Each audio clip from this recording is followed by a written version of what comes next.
السلام علیکم ورحمۃ اللہ وبرکاتہ۔ بسم اللہ الرحمن الرحیم۔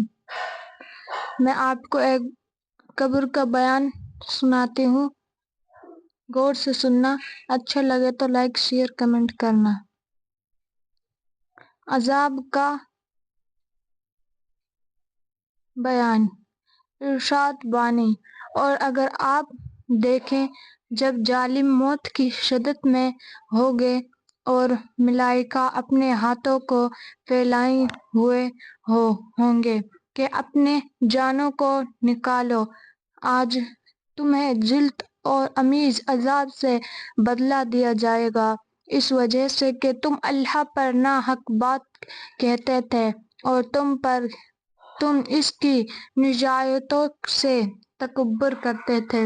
اور صحیح مسلم میں زبادت ثابت رضی اللہ عنہ سے روایت ہے کہ نبی کریم صلی اللہ علیہ وسلم نے فرمایا: اگر مجھے اس بات کا خوف نہ ہوتا کہ تم مردوں کو دفن کرنا بند کر دو گے تو میں اللہ تعالیٰ سے یہ دعا کرتا کہ وہ تم کو عذاب قبر سنا دے جو میں سنتا ہوں۔ پھر آپ کے ہماری طرف موجود ہو کر فرمایا: جہنم کے عذاب سے اللہ کی پناہ طلب کرو۔ صحابہ کرام نے کہا: تم جہنم کے عذاب سے اللہ کی پناہ طلب کرتے ہیں؟ پھر آپ صلی اللہ علیہ وسلم نے فرمایا: تم عذاب قبر سے اللہ کی پناہ طلب کرو۔ سب نے کہا: تم عذاب قبر سے اللہ کی پناہ طلب کرتے ہیں؟ آپ صلی اللہ علیہ وسلم نے فرمایا: تم ظاہر و باطنی فتنہ سے اللہ کی پناہ طلب کرو۔ سب نے کہا: ہم ظاہری و باطنی فتنوں سے اللہ کی پناہ طلب کرتے ہیں۔ آپ صلی اللہ علیہ وسلم نے فرمایا: تم و زوال کے فتنہ سے اللہ کی پناہ طلب کرو۔ صحابہ نے کہا: ہم و زوال کے فتنہ سے اللہ کی پناہ طلب کرتے ہیں۔ بس اس دنیا کے اندر میں موت کے عذاب اور ثواب کو سمجھنے کے لیے یہ ایک مثال کافی ہے، لیکن کبھی کبھی اللہ تعالیٰ عبرت اور نصیحت کے لیے اس دنیا کے اندر بھی قبر کا عذاب دکھا دیتے ہیں اور کبھی وہاں کی تنہائی دکھا دیتے ہیں، اور یہ سلسلہ سرکار دو عالم صلی اللہ علیہ وسلم سے چلا رہتا ہے۔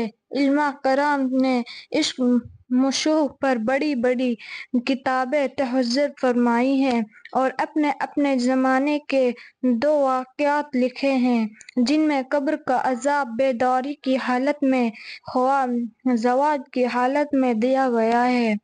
قبر کا عذاب۔ ایک واقعہ: حاجب ابن رضی اللہ عنہ رحمہ اللہ علیہ نے ایک کتاب احوال میں لکھا ہے کہ ایک صحابی نے ذکر کیا کہ میں اپنی زمین پر کام کیا کرتا تھا۔ ایک دن شام کے وقت جب میں گھر کی طرف واپس جانے لگا تو راستے میں مغرب کا وقت ہو گیا۔ راستے میں قریب ہی ایک مقبرہ تھا۔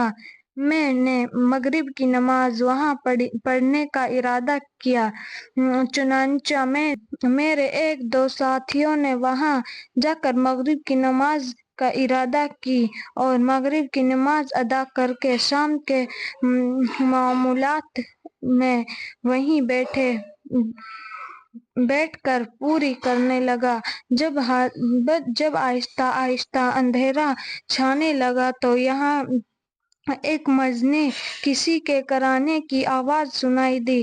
میں نے ادھر ادھر دیکھا تو کچھ نظر نہ آیا تھا۔ تھوڑی دیر کے لیے صحابہ کرام رضی اللہ عنہم نے اس کی تعریف کی اور اس کی کثرت عبادت کا ذکر کیا۔ رسول اکرم صلی اللہ علیہ وسلم خاموشی سے سنتے رہے۔ جب صحابہ کرام رضی اللہ عنہم خاموش رہے تو رسول اللہ صلی اللہ علیہ وسلم نے دریافت فرمایا کہ وہ کثرت سے موت کا ذکر کر رہا تھا۔ صحابہ کرام رضی اللہ عنہم نے عرض کیا: نہیں، پر آپ صلی اللہ علیہ وسلم نے دریافت فرمایا، کیا اس نے مرغوبات نفسن کو چھوڑا؟ صحابہ کرام رضی اللہ عنہ نے عرض کیا، نہیں، آپ صلی اللہ علیہ وسلم بھی اللہ تعالیٰ عبرت اور نصیحت کے لیے اس دنیا کے اندر بھی قبر کا عذاب دکھا دیتے ہیں اور کبھی وہاں کی تنہائی دکھائی دیتے ہیں، اور یہ سلسلہ سرکار وہ دو عالم صلی اللہ علیہ وسلم سے چلا رہتا ہے۔ علماء کرام نے اس موضوع پر بڑی بڑی کتابیں تحریر فرمائی۔